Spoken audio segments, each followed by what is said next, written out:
Hi friend, welcome to daily blog Ubharta Bharat channel. मैं हूं आपकी होस्ट रूबी ठाकुर। दोस्तों, आप मेरे चैनल पर नए आए हैं, सब्सक्राइब नहीं किए हैं तो आप मेरे चैनल को सब्सक्राइब कीजिए, लाइक कीजिए और शेयर कीजिए, जिससे कि मेरा चैनल ग्रो हो। आपके सपोर्ट से ही चैनल मेरा ग्रो हो सकता है। तो दोस्तों, आज का बहुत सेंसिटिव और दुख वाली है मैं जो वीडियो बना रही हूँ। टॉपिक कश्मीर हमला।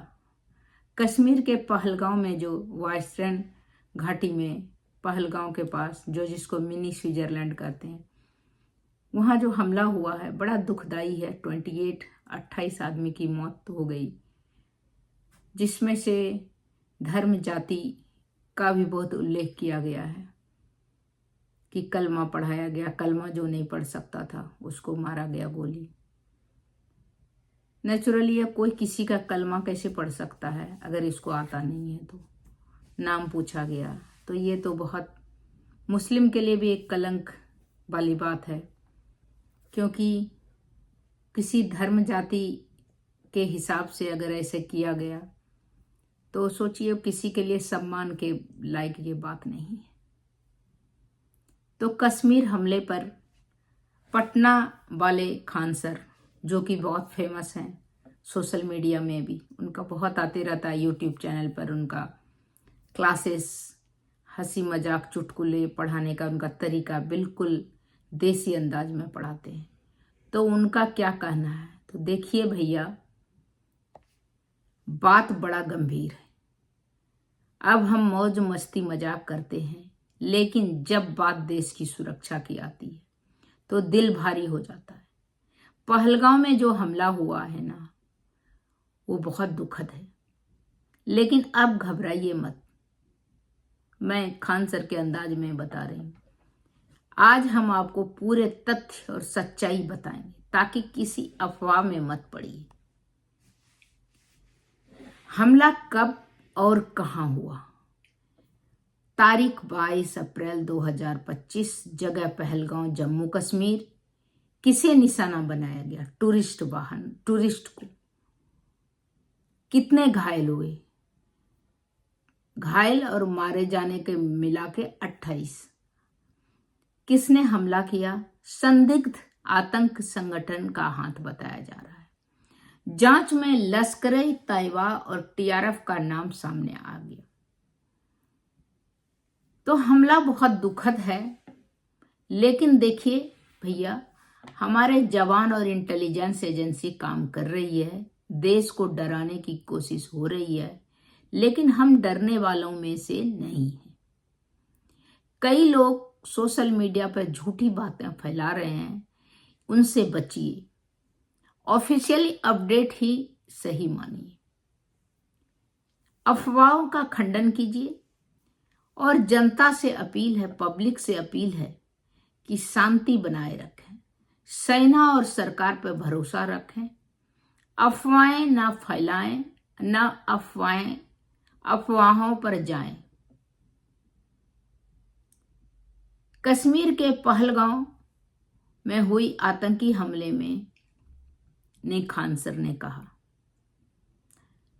बिल्कुल सटीक उनकी प्रतिक्रिया जो थी बिल्कुल सही था कि सरकार काम कर रही है। मैंने उनका वो भी लगाया, वीडियो भी लगाया है, तो उसमें भी आप देखिएगा कि खान सर ने क्या कहा। और सभी, पूरा देश जो है बड़ा दुख में है, तो सबकी प्रतिक्रिया अलग अलग तरह से आ रही है। तो खान सर की प्रतिक्रिया ये आई, तो उसमें उनका वीडियो भी मैंने लगाया है, तो आप वो देखिएगा। कश्मीर की खूबसूरती का वो वर्णन करते हैं कि कश्मीर कितना खूबसूरत है। मैं खुद भी गई थी। अभी मैंने तीसरा वीडियो ये बना रही हूँ खान सर का प्रतिक्रिया का, तो मैं भी गई हूँ। अब खान सर का भी वीडियो आप देखिएगा। कश्मीर का बैसरान घाटी जो है ये बहुत ही अपने सुंदर दृश्य के लिए प्रसिद्ध है, इसीलिए इसे मिनी स्विट्जरलैंड कहा जाता है। जिस कारण इस जिले में बहुत ज्यादा, इस घाटी में बहुत ज्यादा भारत के अन्य राज्यों से सैलानी पर्यटक घूमने जाते हैं। ये पहाड़ों से घिरा हुआ है।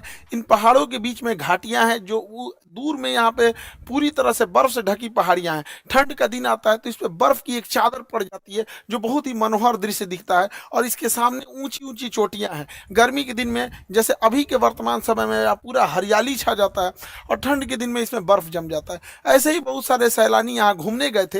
हालांकि ये जगह बहुत ही प्रसिद्ध है।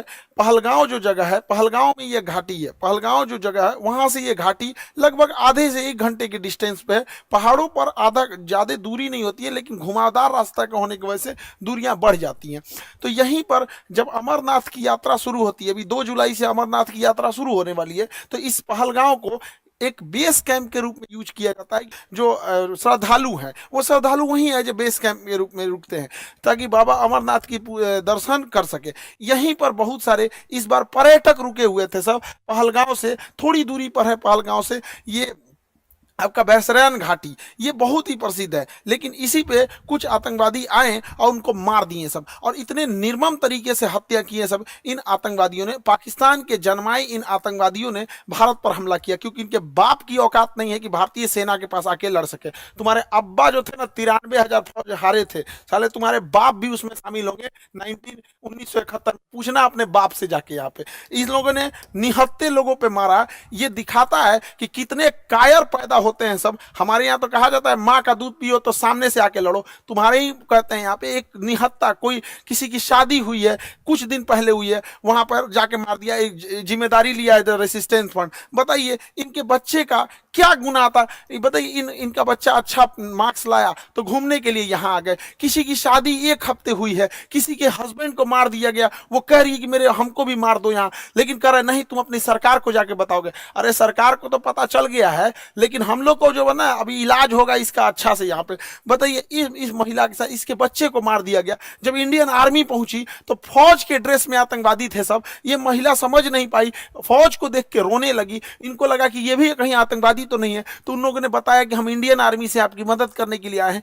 अरे कायर हो, एक तो तुम निहत्थे पे हमला करते हो, उसके बाद से तुम इंडियन आर्मी का ड्रेस पहन लेते हो। यही ना तुम लोग की कायरपन है। खैर पड़ोसी की औलाद हो लोग साले, तुम लोग की तो इतनी औकात नहीं जो इंडियन आर्मी से लड़ सको। लड़े तो थे एक बार, यही हुआ था। हालांकि हम लोगों ने अभी ऑपरेशन टिक्का प्रारंभ किया है, रेस्क्यू ऑपरेशन चल रहा है। कुछ आतंकवादी मार दिए भी गए हैं, अभी आगे भी कार्रवाई चल रही है। लेकिन इससे क्या होने वाला? अभी मोदी जी सऊदी अरब के दौरे पे थे, तब तक ये घटना हुई, तो सऊदी अरब के दौरे को बीच में ही कैंसिल करके आए और एक सर्वदलीय मीटिंग भी बुला रहे हैं, जिसपे कि पूरी तरह से निर्णय लिया जाएगा कि इसका क्या फाइनल इलाज किया जाएगा। लेकिन इस चीज को समझिए कि इसके पीछे हाथ किसका किसका हो सकता है।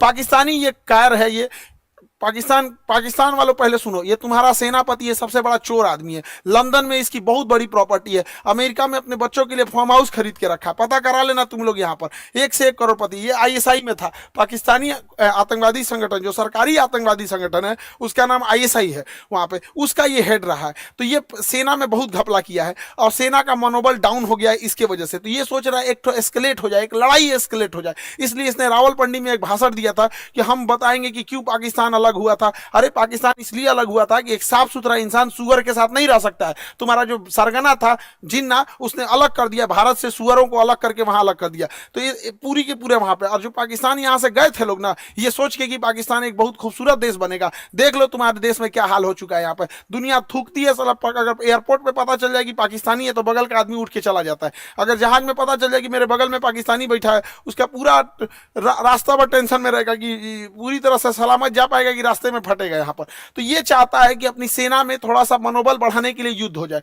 दूसरा, पाकिस्तान में इसने क्या किया, इमरान खान को गिरफ्तार करा दिया। इमरान खान पहले क्रिकेटर थे, पूरी दुनिया घूमे थे, पाकिस्तान के अन्य प्रधानमंत्रियों की तुलना में ज्यादा सोच समझ रखने वाला था, तो इसको जेल में भेजवा दिया मेरे चचवा को। अभी यहाँ पे गृह युद्ध हो गया। तो आसिम मुनीर का यही सोचना है कि अगर भारत से थोड़ी बड़ी भी लड़ाई हो जाती है तो सेना ये अपना बन बजा लेगा कि देखो हम हैं तो पाकिस्तान को बचा के रखे हुए। वैसे भी पाकिस्तान मरेगा, बकरी की अम्मा कब तक खैर मनाएगी। दूसरा एक और चीज है क्या है कि इंडिया चाइना और अमेरिका के बीच में जो ट्रेड वार हुआ है, तो चाइना के ऊपर 245% लगा दिया गया है टेरिफ, जिस वजह से बहुत सारे व्यापारी अब इंडिया की ओर मूव करेंगे। तो चाइना की भी चाल है, वो पाकिस्तान के थ्रू भारत में हमला करा रहा है ताकि बड़े व्यापारी इंडिया में इस मौके को ना देख सके, क्योंकि जो बहुत बड़े व्यापारी होते हैं ना, जो करोड़ों करोड़ों में डील करते हैं, 200 करोड़ 400 करोड़, तो वो देखते हैं किस देश में शांति है। इसलिए देखिएगा, सिंगापुर देखिए, दुबई देखिए, कोरिया देखिए, जापान देखिए, यहाँ हमेशा शांति रहता है, तो वैसे ही देखते हैं। तो चाइना को लगता है कि इसका फायदा कहीं इंडिया ना उठा ले, इसलिए जानबूझ के चाइना पाकिस्तान को उकसा रहा है। और देखिए, जब कोई इंसान भिखमंगा हो जाता है, पूरी तरह कंगाल हो जाता है, अपनी इज्जत खत्म हो जाती है, तो दूसरे को डुबाने में लग जाता है। यही काम पाकिस्तान कर रहा है। ये आतंकवादी आए और वहां पर्यटकों के ऊपर गोली चलाने लगे। आतंकवादियों के मंसूबे को समझिए, गोली मारे हैं उनकी मंसूबा को समझिए। गोली मारने के बाद महिला को कहती है कि हमें भी मार दो, तो कहता है कि नहीं, तुम्हें नहीं मारेंगे, तुम जाके अपनी सरकार को बताना। मतलब इन्हें पता है कि ये सरकार को बात बता जाएगा। दूसरी बात, जाति धर्म पूछा गया, हिंदू हो कि नहीं, कलमा पढ़ो। और उसके बाद कोई लोग कह रहे हैं कि आतंकवादी का धर्म नहीं होता है। कलमा कौन धर्म का आदमी पढ़ाता है जी? हाँ, इतनों में आंख नहीं खुल रहा है। यहाँ पे एकदम शर्म लिहाज घोल के पी गए हैं, किसी के सामने निहत्थे को मार दिए हैं।